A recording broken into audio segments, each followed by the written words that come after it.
Yep, these are my tomatoes. They are ready to go outside. But when do I know it's okay to plant outside? Stay tuned.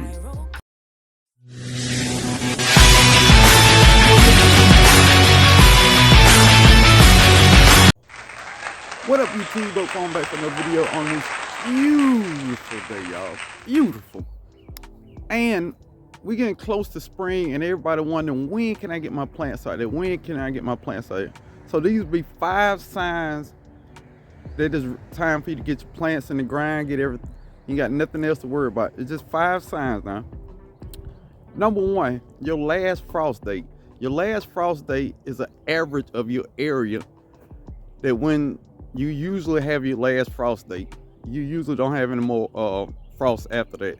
But you just, as simple as going on Google and Google your city and state and last frost date. All that information you need should be on there. You check out your Farmer's Almanac. It's a whole bunch of easy resources to figure out when your last frost date is. But that is a good indicator on when you can start planting everything in the ground. Just one of a lot of great indicators. Number 2 is soil temperature. Ideally, you want your soil temperature below 65 and 85 degrees. That promotes good germination of seeds, and it's a healthy environment for seedlings to grow in. Generally below 50 degrees, seeds don't germinate well or germinate at a lesser rate. So you want to check your soil temperature. 65 to 85 degrees is ideal. And you want to do this over a period of 3 days just to make sure it's not fluctuating. And usually, if your soil temperature is at a good temp, you're ready to plant seeds. Also, when you start seeing these little guys everywhere, bees are usually a good indicator that spring is right around the corner. So the more often you see bees out, the more often you know they're looking for food. So looking for food means they're trying to pollinate your crops.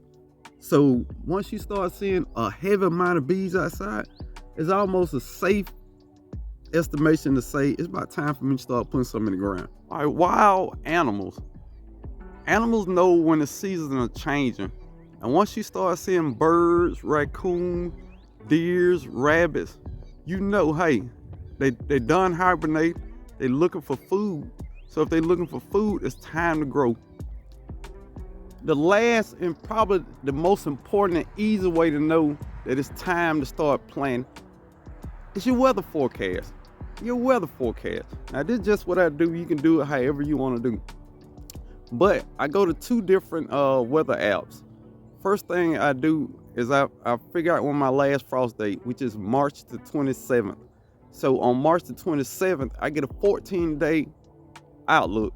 Now usually, you know, your frost date off by 2 or 3 days, 4 days or whatever.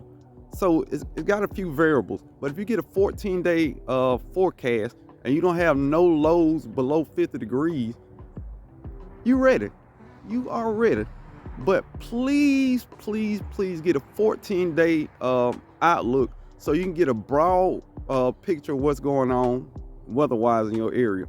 After that, I say, hey, it's time to start hardening off your plant. It's time to start putting stuff in the ground, and it's time to plant. So let's go plant. Let's go spring. Before you go out and start planting at this very moment, please put in the comments, when is your last projection frost date? When do you plan on planting, and what is your grow zone? I just want to figure out where everybody is, and when do they plan on planting, and when they last frost date, how close it is to mine. I just want to make videos that make sense to a wide range of people and not just people in my local area, you know what I mean? So with that information will help so much. Thank you. And look, keep watching. I got a little bonus clip right here. All right, this after 2 cold nights, a little damage, just a new growth. But all in all, they holding on, y'all. Didn't even kill my new growth.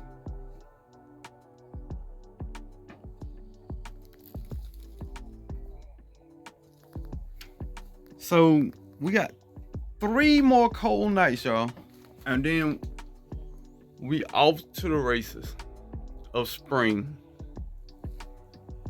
So I just wanted to get a little update on how everything was going after that super dramatic video I made about the prayer. So I would say y'all prayers were answered and everything looks good, y'all. I really appreciate your prayers.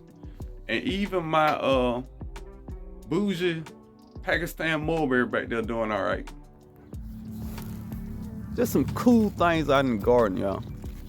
This is garlic. That's crazy. This is garlic right there. That is onions. Oh my God, they're getting so big. Parsley. I always thought parsley could only grow in the summertime. I did zero research on that. I was definitely wrong. Rosemary, looking fine. I don't have much going on in these beds. I do got my sweet peas out here. I think these are called Sugar Daddy sweet peas. They're not affecting about a couple cold nights. So hopefully they keep going.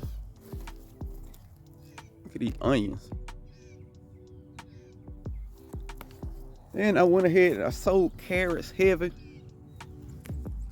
And they all starting to come up. They're a little more frost tolerant, but it's got a little brining on them too. Cold weather, cold weather. Cold weather affect everything in a certain way. Something that I really didn't know I would like was endive. It's got some damage, but the middle is great. I love the way endive tastes. I didn't think I would like it, but I was wrong. And these are dark gray peas.